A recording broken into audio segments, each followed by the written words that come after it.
The most important media outlet in the country right now. Welcome to the Watering Hole podcast. I'm bloody excited about this next guest. Whitey. Ready. Chris. Ready for it. You ready for this? Happened out of the blue. Sitting next to the great man himself, Rick Shiels, the godfather of YouTube golf. Thanks for having me. Oh, mate. It's a pleasure. Watering Hole. It's a pleasure. I know, I'm excited. Mate, we're going to start with Adelaide. What do you think so far? Oh, it's so good, isn't it? Yeah. It's so good. Now it's cooled down a bit. I was going to say, you got the weather yesterday. Well, when you collared me for 5 minutes yesterday, and it was 44 degrees Celsius. Chris was sweating, yes. It was hot. I was really sweating. I've loved it. I've never been to Adelaide before. I've only ever done Sydney and Brisbane in Australia, and that was 10 years ago. The golf course is magnificent. Like, it's so nice. All the golf around here is amazing, and the people are great. You guys are very friendly, and you're a little bit forward sometimes, but very friendly. Yeah, come on, get on the podcast. Help, please send help. No, I'm joking. I've done this on my free will. Now, we're here for a good time, not a long time. We've got you for a little bit, but no, thank you for coming on and joining us. We're obviously named after the 12th here at the Grange Golf Club. First impressions of the Watering Hole. What do you think? It's actually slightly longer than I thought. That's what everyone says. That's what I thought as well. When we first saw it, I'm like, it's not too bad. Then, that's got some distance to it. Yeah, I think the other. What are you hitting off the 12th? Well, I've hit everything. I've played it 3 times this week, and I've hit 8 iron, 6 iron. Oh, So wow. like 8 iron, slightly short on the first day I played it. 8 iron, middle of the green second time, and then the 6 iron, I unfortunately shanked it into the grandstand. So there's a ball up there somewhere that needs to be retrieved. I'll go get it for you. It's spectacular. I think I'm so excited for Friday to get involved in there. I'm guessing that's where you guys are going to be positioned. Most of the time. I think so, yeah. We spent 3 days there last year. It was a long slog. Like the first year that we were here when it was first in Adelaide, walked the course, followed groups, watched the golf. Last year, insane. Yeah. For the 3 days, it's such an experience, and obviously It takes its toll. 3 days. I bet it does. It's a big like a stag do. Yeah. I was feeling sorry myself on the Sunday, but you got to do what you got to do. I just hope there's a hole-in-one again this year. We keep saying. Steve's called for 2 this year. crystal ball moment was hoping for 2. We didn't get one last year. We had Chase the first year. Of course. Surely we get 2 this year.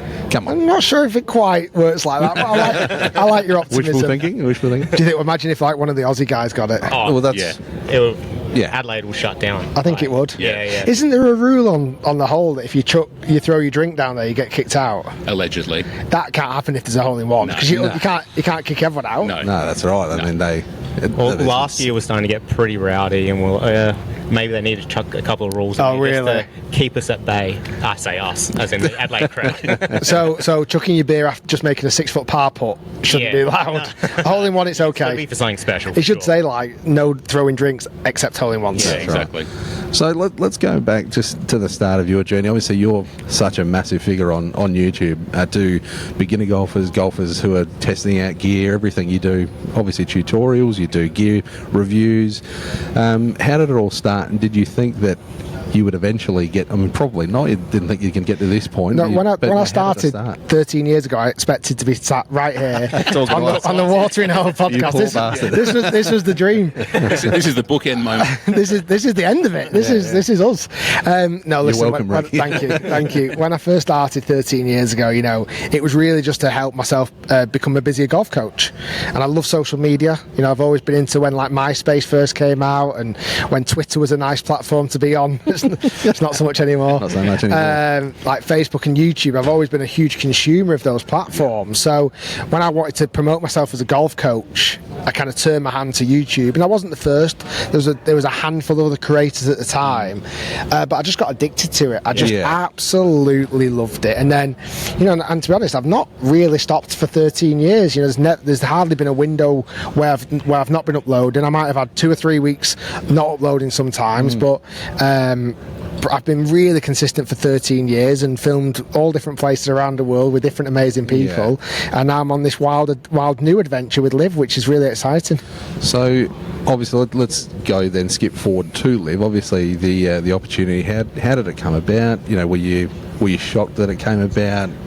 was it something that you could foresee? Was there any rumours of people wanting to have someone in that space Felt like to we be an heard a ambassador? couple of whispers about, and then when it was announced, like, oh, here we go. Yeah. So, to be honest, I actually very, very, very early got approached, even before the first event got taken place. Oh, Wow. really? Okay. There was brief conversations then when they didn't really have a hosting platform, and there was a conversation about hosting it all on my channel. Yeah, right. That was like the very first conversations, and then they kind of, I didn't quite know where LIV was going to land just at the time. It was so new and a little bit controversial, and it was a bit like, I don't quite know how it's going to land. So let's see how it pans out. And I've been a consumer, not all the time. I've not been totally obsessed with it. Yep. I'm obviously a lot more kind of in it now and obsessed with it, following it. But I've been somewhat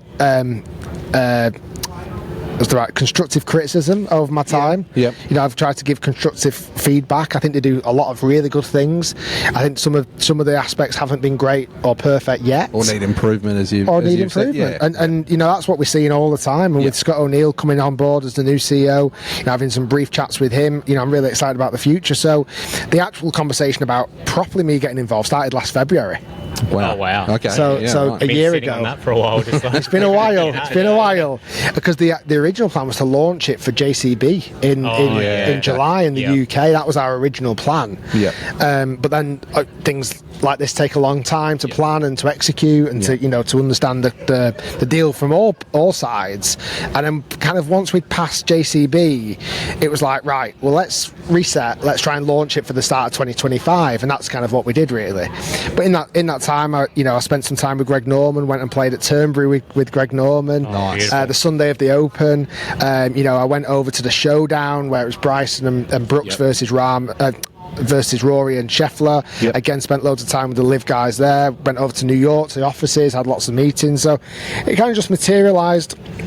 And then it was like, right, let's go, 2025, let's hit the ground running. And I think the announcement made a little bit of a shockwave through the golfing world. But again, I've been doing this for 13 years, and I was really excited about something new, something different. Well, from us when we were speaking, we talked about it obviously on our podcast, and we follow everything to do with LIV. But for us, it seemed like a no-brainer. Is that what it seemed like to you, in the sense that access to players, you get to travel the world, you play all these amazing courses, you link up with other people around the world who are in a similar space to you? Was it a no-brainer, or did it take a bit to think, all right, well, obviously LIV's pretty new, and in its infancy, there's obviously growing pains. As you said, not everything's perfect, it'll get there. But was it a no-brainer, or was it to take a bit of thought? I think the conversations that first took place were, would you be interested doing something with us? And that was kind of like, well, depends what it looks like. And then once we started to actually put a plan together of what it could look like, we've effectively wrote the parameters to some degree of what it would look like. Yeah, right. And it's like, hold on a minute, we're going to get, totally looked after and travel around the world. We're getting this incredible access to golf courses ahead of the schedule. Like obviously here in Adelaide, like this golf course is honestly become one of my favourite golf courses I've ever been to. We're off to new places like Hong Kong and Singapore and South Korea. I've never been to those places. It's like, and then you throw in the facts already. So in the first 2 weeks, Riyadh last week, and I'll even throw in the Teams Week, which took place in January in West Palm Beach. We've had Rahm on the channel. Brooks Koepka, Joaquin Neiman, Sergio Garcia and the Fireballs. We've had Dustin Johnson and the Four Aces. We've had 2 versus 2 matches between the Stingers and why have I lost my brain? Who was on that first match? But like 2 guys from the Stingers versus the Four Aces. And then we had today. We've just filmed the Majestics versus the Fireballs. It's like, come on, geez, like first 2 weeks.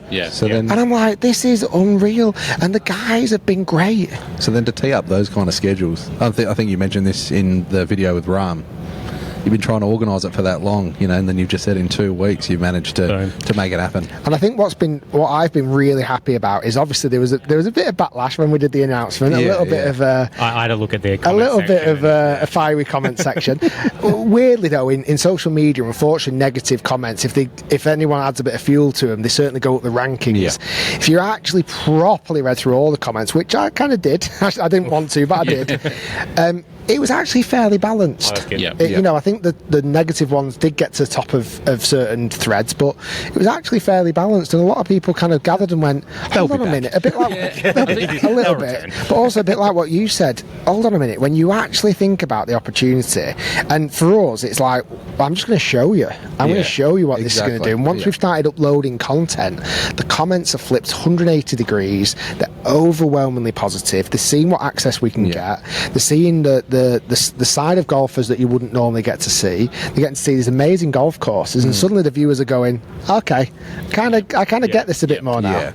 Well, that's the thing I was going to say. Surely, well, they'll be back. Well, you know, we and the spoke thing about is, it. well, they see all these big names. They just want to watch it. Of course they do. At the end of the day, they get over it, don't they? It's great content. That's what excites me. Yeah, I think we spoke about it last week, and it was like, it's going to be that initial protest, isn't it? But then, like you mentioned as well, the content stays the same. It's the same content, it's just better access. If you compare it to, like we've said, you know, anything to do with LIV has been controversial, has been talked about.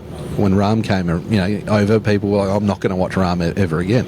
Come on. Yeah, John Rahm. It's John Rahm. You know, I think, and to be honest, to some degree, we expected it. We expected a somewhat of a negative reaction because, you know, I think people are a bit sceptical of change. I totally get that.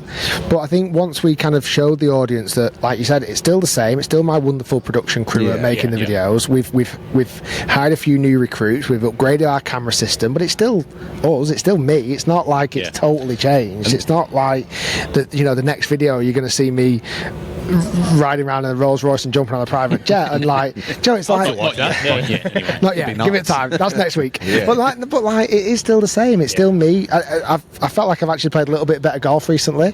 Because I feel a bit more chilled. Yeah. A bit more chilled. A bit more relaxed. Rick, you know, it's the LIV way. I think it's the Aussie way. Do you think that is kind of like the vibe of LIV, really? It is a bit more laid back, it's a bit more relaxed, and that probably does resonate with what you're doing now. Yeah, I'm just a bit more this year coming into it, and like, I want to love it. Yeah. And like I said, I've been doing YouTube for 13 years. Yeah. And I think it would be a mistake if anyone thought a job for 13 years, they'd love every minute of it. And over the last couple of years, it's kind of, I've not fallen out of love with it, but I've noticed myself going, I'm not loving it as much as I used to. Like, and that's just natural. You know, that's just part of life. But then I've come into this year and I'm like, I feel like I'm loving it more than I've ever loved it. Like, and I'm like, this is giving me that energy back. And like, I'm on video and I'm smiling, I'm laughing, even looking at myself going, there he is. There's Rick. Like, you know, like the scene from Hook when they go and find, was it Rufio or something? Getting it, Peter. Yeah, and he starts pushing his face back. It's like that's kind of what I'm seeing in me again. I'm like, that's who people enjoyed. That's who people liked watching. And I think over the last couple of years, I've put pressure on my own game. I've put pressure on my own, you know, as a business owner, it feels pressure. Like, what's the next video? Like, what do we need to keep producing? That's stressful. It's hard work. So this has kind of just lifted a bit of pressure off my shoulders. You know, I know what's coming up next. I'm excited about the future. You know, the fact that we're off to, you know, Hong Kong next week. We've got some banging videos to keep going. So yeah, just enjoying it. Really enjoying it. Get a bit closer. You're off camera here. Getting closer. I was going to say that'd be really rewarding for you as well, keeping the same team that you've got, that you've been the business owner of, and seeing them be able to come and learn new things and to experience new things as well. That's surely rewarding. As you mentioned there, you're going to other places like the Asian markets. That's going to be pretty big. I can see that Asian markets in golf are already massive, so that's going to be that's going to be the next biggest thing. What's the one that you're looking forward to apart from Adelaide? Now that you've been here and you've experienced you got to this put Adelaide week, first, surely. Adelaide. This is right at the top. Adelaide's got to be number We're one. biased, So I'm just going to say it as number one. What's the next place you're looking forward to the most on the schedule? And joking aside, honestly, I was really excited about seeing Adelaide. Like, you know, I still don't feel like I've seen it yet. Yeah. As in, like, Friday is the proper day. When the punters come out, Like, when's this podcast going out? This will go out later today. Later today. So we're going to put pressure on Chris to get you know, it. I feel like, you know, Friday is when I'm going to be like, oh my god. And I've been to a couple of LIV events so far, JCB, and the second time it was at Centurion, and was like, this is different. I think this is going to be really different. So yeah, super looking forward to coming to Adelaide, and then I mean, so many amazing places. I've never been to Hong Kong. I've never been to South Korea. Never been to Singapore. I believe the golf course in Singapore is out of this world. It's going to be hot though, even hotter than here, and sticky. But that, you know, I'm excited about all these new cultures, and it feels like a little bit. And I want to say this in the nicest way. It feels a bit more like a travelling circus, like, you know. And I've kind of been a solo creator for 13 years. Me and my team, and we collaborate with channels, but you don't really get that kind of cadence of seeing the same faces. Where already last week and this week, I'm seeing familiar faces all the time, and it's nice. It's kind of like, it feels comforting that you're not just on your own. You're kind of all trying to get together. And my guys who are here, they've been absolutely loving the travel and loving seeing new places. They had a bit of a day off. I went and did 7 hours of practice on Saturday in the heat. Wow. I know, thank you. And those guys went and spent a lovely day in Adelaide exploring the sites, trying to get over the jet lag. And it's like, for those guys, it's an awesome experience. And I'll get to do that on Saturday. I don't think I'll come to the whole thing here on Saturday, but I'll nip into town. I'll go and have a look at some sites, and it's amazing. So I just want to keep, you know, enjoying the opportunities of travelling around. I definitely think South Korea is going to be an amazing place to go. We've recently transcribed, that's the wrong word, translated our 30 YouTube videos into Korean, and we've had incredible success with that. Like, scary good success. Like, golf over there is huge. It's a market we want to continue to tap into. So that's somewhere I'm really looking forward to seeing and playing golf over there. And there's loads of places in the US I've not been to before. You know, I've not properly played golf in Miami before, and I can't wait to go to Trump Doral. I believe it's a really difficult golf course. Mexico City, I've never been to Mexico. Like, quite a lot of the places on the schedule I've never visited. So to be able to go to them and play golf and enjoy, you know, playing golf in the sunshine rather than freezing cold back home in Manchester, arguably again too hot, but yeah, I'm really looking forward to it. Now, we've also spoken a little bit about Adelaide. We saw you in a couple of clips cooking up a barbecue. How are you on the barbecue, Ricky? Well, right? Truth be told, I didn't do anything. No, I didn't. No. Got in for the picture, and then, well, there's a video going out today, our Break 75 episode, which will be going out early morning Friday here, which is me here at the Grange, and the opening scene is me doing a barbie. Oh, beautiful. But it wasn't. It's all smoke and mirrors. John, head of production, he did all the barbecue. I sat there and just watched, and then when the camera's rolling, I jumped up and got the prongs and pretended I cooked it all. When the lights go on, exactly, it was me. But no, I do like doing barbecues at home, to be honest with you. We don't get quite the same consistent weather here, but I think if I lived there, we'd have a barbecue every single night. So, and then I want to run this past you. So I did the Break 75 on Sunday. The forfeit, I won't give it away, the forfeit was a spoonful of Vegemite. Oh.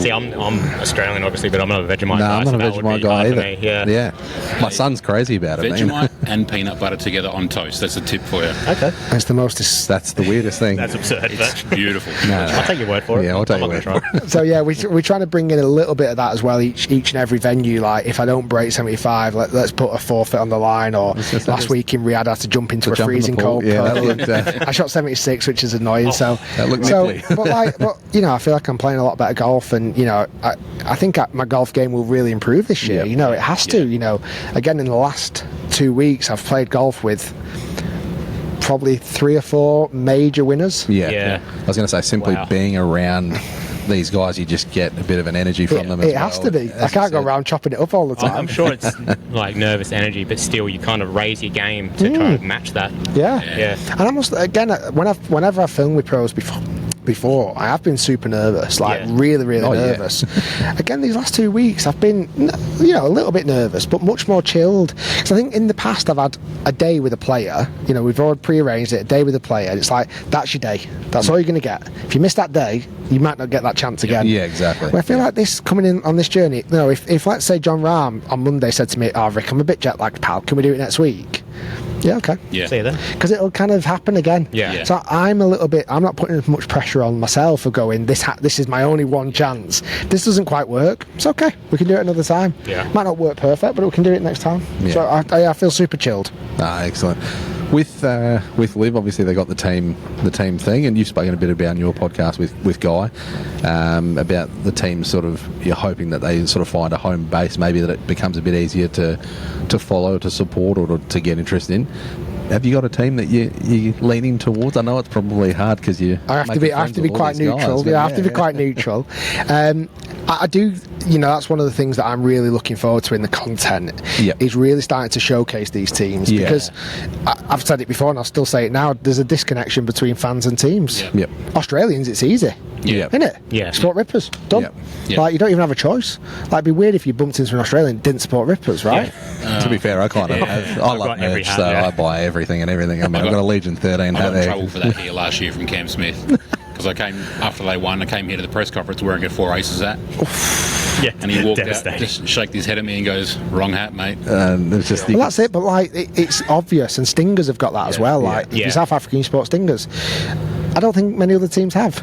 Yeah, they've not established that. Do you think Majestic's being or not, because it's kind of like a mixed bag? Well, that's it. I think if it was 4, and no disrespect to Emirates Denton, he's obviously such an incredible player, Open champion. He gets so much respect in the UK. I don't think the UK audience are like, that's the English team or the UK team. So if it was 4 UK, I think there'd be a better chance of UK fans going, that's my team. It's easy. Of course I'm going to support Majestics, whatever it may be. So I think there needs to be some areas kind of figured out, but also like spending time with the Fireballs last week and 4 Aces this week, like actually filming these guys, you do actually realise how much they play in practice with each other and how much they actually invest in the team. And I think once that starts to get out into the public domain and starts to be seen on video, I think fans will go, oh yeah, you know what, I quite like that team. I like their energy, or I like what they bring, or I might like the logo or whatever. I'm going to support that team, because you've got to start somewhere. If it's not a location team, that's for sure.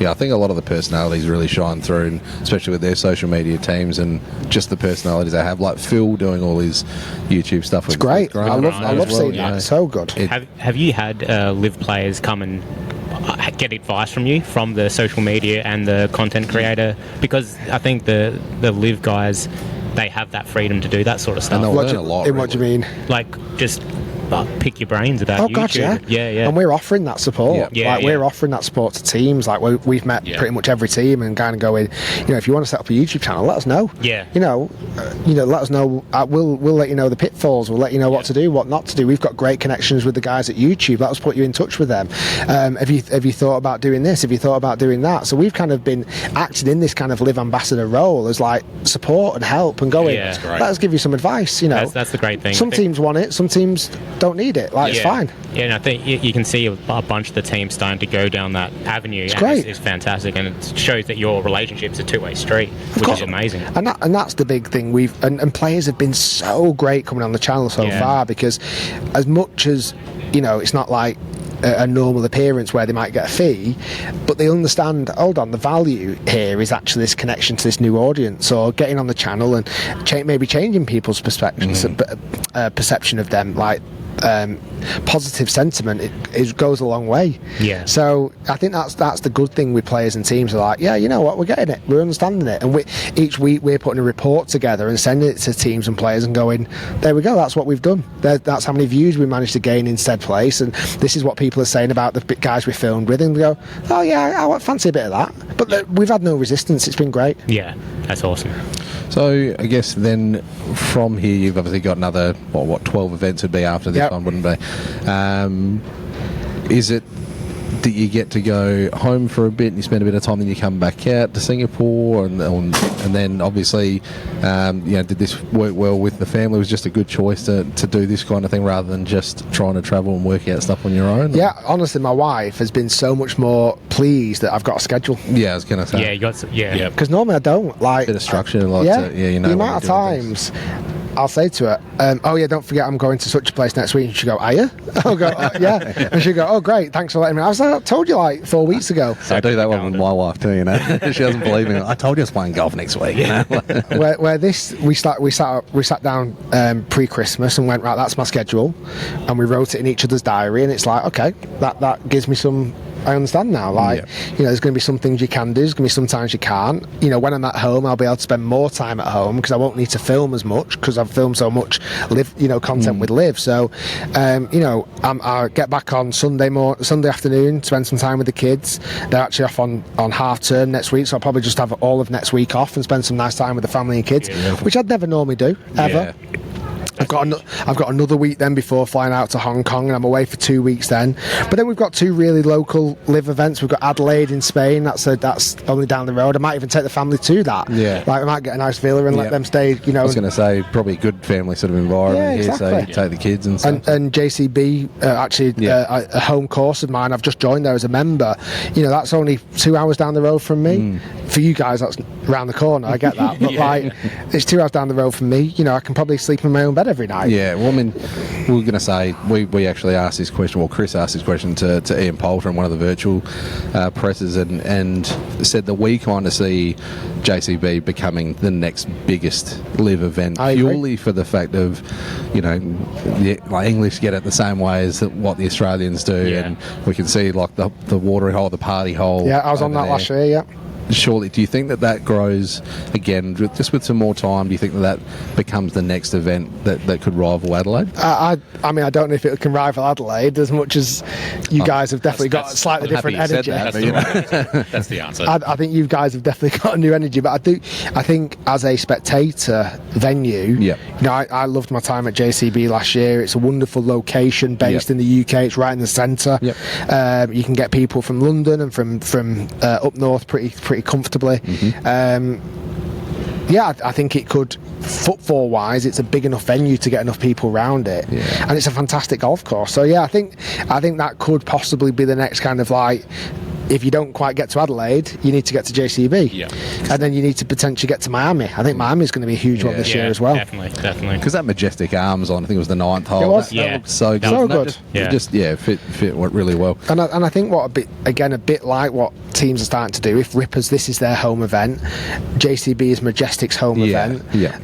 You could argue the Fireballs have the Valderrama as their home event. It kind of makes a bit more sense. Like, you can put your spin on it a little bit more. Like, you know, I don't know if the Rippers have got any activations here this week. I'm sure they have, but like, it becomes a bit more like their home event. And again, fans who go to that event go, "Oh, this is my team. This is who I'm going to support." We won't hold you up for too much longer, but before we get to our final 4 questions that we ask all of our guests that come on, probably one that Whitey wanted to ask. I'm going to pinch your question, Whitey, but well, he brought it up and he said, we obviously see a lot of your moments on camera, but what is your greatest off-camera moment in golf? In golf? In golf. I mean, probably my greatest off-camera memory is playing Augusta. Oh yeah. Wow. Have you heard of that place? Yeah, I think so. Yeah. Is it good? It's quite green somewhere, right? It's probably my second favourite course after the Grange. Wow. 1 second. Can we use that? Well, I don't know how invited. I'll be more invited here than I will maybe Augusta moving forward. We'll see. But yeah, I got to play there a couple of years ago, the day after the Masters, and we didn't get to film it, unfortunately. But to some degree, a part of me quite liked not filming it. You're just having that memory for yourself. A part of me, I feel guilty when I play golf. Like, if I play golf without video, I feel really guilty. Honestly, it's a genuine guilt. And I'm like, I'm playing golf, and it might be somewhere beautiful, or it's a nice day, or I'm having a fun match, or whatever. And inevitably I play really well off camera. It's like I wish I was filming this, but I must admit that one day I was like, I can't film it. It's okay. It's a memory for yourself. I'm okay with that today. Some of those you just got to take in, don't you? Enjoy the moment, really enjoy it. But then other things like, you know, I've been really lucky. You know, my career in YouTube has led me to a lot of incredible places. I've got to meet some outrageous people. Again, going back to that point when I played with Greg Norman around Trump Turnberry, like, I'm playing with Greg Norman, who won at Turnberry in 1986. I'm playing with him on an early Sunday morning. And it was like, is this real life? And the night before, I had dinner with him, and down the bottom of the stairs at Turnberry, there's this little short game area. It's nice now because I can talk about it. I've had to keep this under wraps for 6 months until this kind of announcement came out. But I'm like, I'm playing a little chipping comp with Greg Norman. I'm like, what is this? I love what is life? So, like, you know, there's loads of great times. You know, even just here on the first hole the other day, I was just about to go and film with the 4 aces. It actually might be on camera, we might have captured it. But Phil Mickelson, I've never met Phil yet. He comes straight up to me. Hi Rick, welcome to LIV. It's great to have you on board. Amazing. Thinking, what is this? He knows all like, what is this? How has this happened? And you know, I think in 20 years, I think when I've hung it all up and I've retired and you know, moved to Adelaide, I think I can. We'll have you. I think I can look back and go, "Fuck me, what a ride! Yeah. What a ride! Yeah. What was that? I don't feel like I can almost fully appreciate it yet. But I think in 20 years or so, and it's all on YouTube, like it's all documented. Yeah, exactly. I can look back and go, there's a grumpy old man in my rocking chair going, there was me with with John Rahm or whatever else, and boring my grandkids with stories of how I met certain people, and they'd be like, yeah, whatever, Rick. They play golf on space on the moon now. Yeah. Maybe how's the paddling going? The paddle. Paddle. It's not big over here, is it? No, It's not really, no. Oh, you need to get into it. We don't even have a place to play in Adelaide. No. He'll catch Like, on. why is there not Paddleade? Oh, there you go. So you're Adelaide a natural, Rick. Come on, get that copyrighted Yeah, right open now. the facility, Paddleade. Chuck that on a shirt for sure. Hey, we'll run Like, it. come on, Yeah. that's easy, isn't it? Writes itself. We'll do the last final 4 questions. Like I said, we ask all of these guests that come on. Pretty standard one in the golfing world anyway, but the fantasy foursome. So yourself and 3 other people actually. It doesn't have to be golfers, but if you had to play around and you had to pick 3 other people, I'd have to go Tiger. Yep. You know, he's the reason why I got. That's pick number 1. Yeah. It probably is the most for most people. Yeah. He got me into golf. You know. 97 is when I picked up golf. It's the year obviously he won the Masters. You know, he inspired me to play and practice and get better, and like any kid who played golf, that was kind of everyone's hero, and what he's done for the game over the last 20 years is nothing short of extraordinary. So I'd have to say Tiger. Maybe just me and him. Yeah. No, I'm joking. I don't. It's a tough one, really. I'm not sure who else, because it's kind of like, I'd love to play with so many different people. It'd be great to, have a cool match with, him, me, and a couple of my mates, who I played growing up playing golf with, or, if it's more kind of well-known names. It's a real tough one, and it's funny because I've asked that question a million times. A lot of people go like. I can't them remember. and their old man or something. Yeah. I know, and it that doesn't work for me. Tiger's but- always in there. Yeah, it's Tiger and 2 of my best friends. Yeah, I think that's kind of what it would be, really. Yeah. It'd be Tiger, a couple of my pals, playing Augusta. Yeah. Filming it, hopefully. That's the retirement video. That's it. If we get to that. But again, maybe jumping over to LIV might slightly hamper my chances for that. Who knows? We'll see. Never say never. That's it. I think you may have already answered it, but your favourite course, so whether you've played it or not, you said that you've played a pretty special one. Yeah, But it is Augusta, I'm afraid to say. I think Yeah. after that, I'd have to say Trump Aberdeen. Yep. Or Royal County Down in Northern Ireland. Like, they're unbelievable golf courses. Like, I feel like if this golf course was just positioned a little bit closer to the sea, so you could actually see the sea, I think this could be right up there. But I really enjoyed this golf course this week. Like, I feel like it's a course, and I've said it on record a couple of times, I feel like I could play it every day of my life and never get bored. It's got a lot of different tests, and there's not a lot of courses I could say that, even I mean, probably Augusta aside, but like, I don't know if I'd want to go and play Royal County Down every single day of the rest of my life, because it's bloody hard. Well, this course it's challenging, but it's not impossible, and I like that about it. Yep. The next one, we ask everyone again. We named ourselves after the Watering Hole, but the pretty important thing, we asked John Rahm this last year at the presser again, but what would be Rick Shiels' Watering Hole song as he walks out to get the ace on 12 at Grange? What's the song to get you jazzed up? I'm a very big Kanye West fan. There you go. Now, I know that's controversial these days. We're talking about his music. Yeah, I'm a huge Kanye West fan. Certainly, like College Dropout and albums like that. Like, so for me, like, my favourite song in the world is like American Boy with him and Estelle, and I like all of the lights, or Good Morning, or so I think like something along the lines of like All of the Lights, like all of the lights, dun, everything's flashing, all of the lights, all of the lights, and I kind of walk out and see those hands. I go and shank a six iron into the grandstand. Nice. And then the last one is, obviously, we've got the team names: Crushers, Legion 13, Majestics, Ripper GC. If Rick Shiels was to be the captain of his own team, what would you call? This is a hard question. I'm thinking. I short like notice. Birdie Sauce. GC. Birdie Sauce works. Birdie Sauce works. Yeah, Birdie Sauce. I'd like it to be somewhat kind of social media infused potentially. You know, maybe like and subscribe, or Oh, yeah. I like that. subscribe GC. Yeah, subscribe, GC. You know, I think that's something obviously we've been so prominent on over the last few years. The amount I've nearly got to 3 million subscribers. I reckon I've said the word subscribe almost 3 million times. So I think subscribe GC would be pretty cool. Nice. That's I like it. I like it. Well, mate, You like and subscribe. Yeah. thank you so much for joining us, mate, and appreciate really you appreciate joining it. us. Thanks, Enjoy guys. your time here in Adelaide, Thank you, in Rick. Australia. Enjoy the watering hole. And I'm sure I'll see you there. Obviously, welcome to LIV and Adelaide. But yeah, mate, all the best for the future. We'll be watching and following. But thanks Appreciate again, it. mate. Thanks so Cheers. much. Thanks everyone. Thank you.